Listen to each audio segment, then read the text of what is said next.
Welcome to Morningstar, where I'm today joined by Gerard O'Reilly, the co-CEO and CIO of Dimensional. Thank you very much for joining today. I want to start by talking about Dimensional and the vision that you have. What areas are you currently most excited about? Yeah, thank you for having me. It's a pleasure to be here. You know, when you talk about vision for Dimensional, we're a very client-centric, client-focused firm.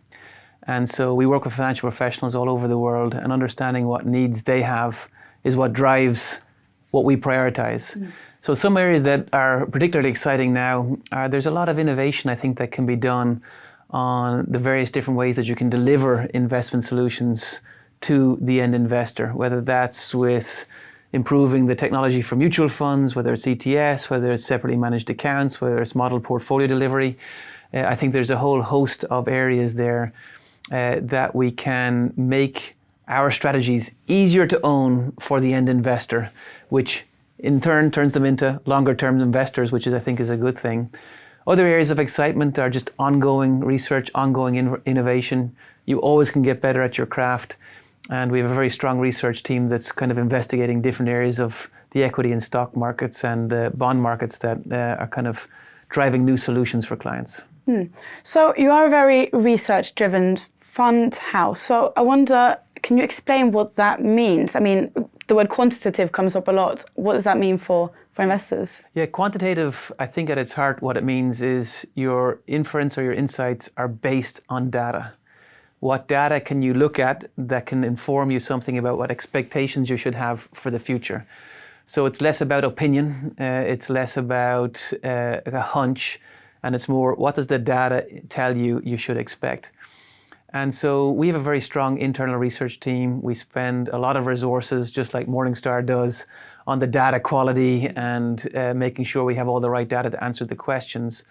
But specifically, we're doing we're doing research on trying to better identify the areas that investors require a higher return to hold, and how do you structure a portfolio then to capture those higher returns over the long pull for investors. So whether that's value investing, quality or profitability investing, or how you enhance returns for fixed income portfolios, all of those areas of research are quantitative because they're based on data and scientific kind of inquiry.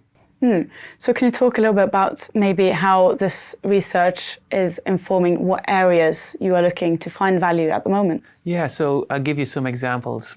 And so if you look at small cap investing, and we were talking about that earlier on, and you say, you know, are all small caps created equal, or should you have them all inside your portfolio?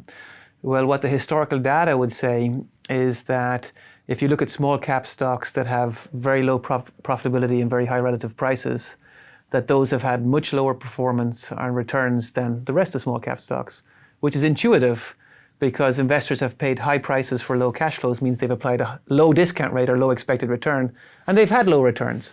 So that would be an example of within small caps, how do you refine the asset category? The same with things like asset growth or other types of information.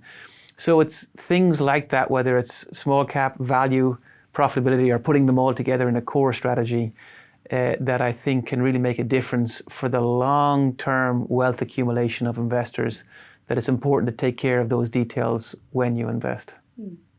So finally, I also want to talk about ETFs, because you've got quite a few in the US, and there's been some talk about launching this in Europe as well with UCITS. So what are your plans there? So yeah, in the US, we launched our first suite of ETFs back in November of 2020. And now I think it's around 41 and close to 180 billion US dollars in ETF assets.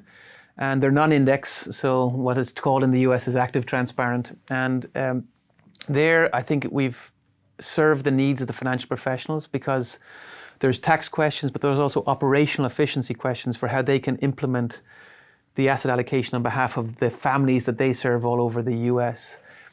Over time, I think a similar trend may happen here in the UK and in Europe, where the technology and the infrastructure where you can trade and support and put models in place for ETFs may become more efficient over time. So we want to be sure that if that is the path that these markets follow, that we have a good investment offering for people to be able to trade what's effectively a mutual fund, but trade it on an exchange And there are some operational challenges, but also efficiencies that can be gained by doing that. So we're looking at that now. We're talking to clients, we're talking to financial professionals, and we hope that we'll be able to say more about that in the upcoming months. Yeah. Well, Gerard, thank you very much for joining today. For Morningstar, I'm Sunniva Kolostiak.